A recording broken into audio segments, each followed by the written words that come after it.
पिंपरी चिंचवडला विचारा, त्याला म्हटलं कुणी का असेना ऍक्शन घे.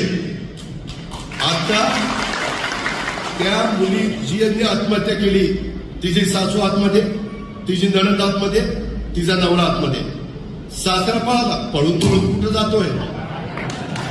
पळून कुठं? मी आज पण सांगितलंय 3 टीम त्यांनी सोडल्या. 3 नाही 6 टीम सोडा. मुसक्या बांधूनच त्याला आणा म्हणला. पण ते टीव्हीचे चॅनल अजित पवार, अरे माझा काय संबंध आहे?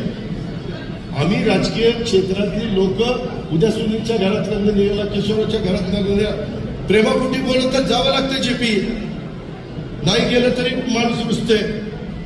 त्याच्यावर शक्य असेल तेवढं आम्ही करतो ना. पण म्हणून काय आम्ही त्यांना सांगतो काय तुम्ही बाळासाहेब सुनेचे असं वागा म्हणून? मी एवढा महिलांचा पुरा, अरे मीच पट्ट्याने लाडक्या बहिणींना 1,500 रुपये द्यायला सुरुवात केली. त्याच्या आधी कुठल्या मायच्या लालनी नव्हती केली. एकनाथराव शिंदे, देवेंद्रजी आणि आम्ही ती सुरुवात केली.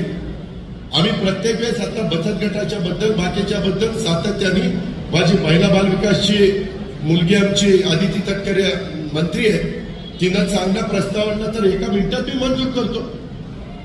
आणि खुशाल ते चॅनलवाले अजित पवारांना जाब विचारला पाहिजे. जर अजित पवार तिथं दोषी असेल तर अजित पवारला फासावर लटकवा, जर कुठं त्याचा संबंध असेल तर. पण उगीच माझी बदनामी काही घेणार देणार. मीडियाला अधिकार दिलाय मोकळीकीचा, कुणाची पण नावं घेत आहेत. आणि उद्या मी लग्नाला गेलो, समजा राजवर्धनच्या घरातलं लग्न आहे, आणि राजवर्धन म्हणला की दादा ही चावी मला माझ्या जावयाला द्यायची द्या. नाही दिली तर ती बाबा मागत होतो. तरी चावी देताना त्याला विचारलं, ही स्वखुशीने देताय का बळजबरीनं घेताय? खोटं नाही सांगत, टीव्हीला अजून आहे.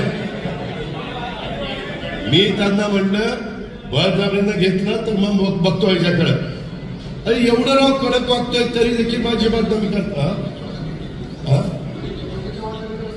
नाही ना, खरं आहे ते संभाजी, जे खरं आहे ते खरं आहे.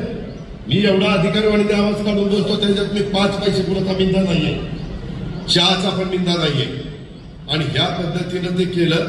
आज बघा बावधन पोलीस स्टेशनला गुन्हा रजिस्टर झाला 2006, 206.25 कलम 80/2, कलम 108, कलम 118(1), कलम 115(2). आता जे वकील लोक असतील त्यांना कळेल ती कलम, मी काही ते वकील नाहीये.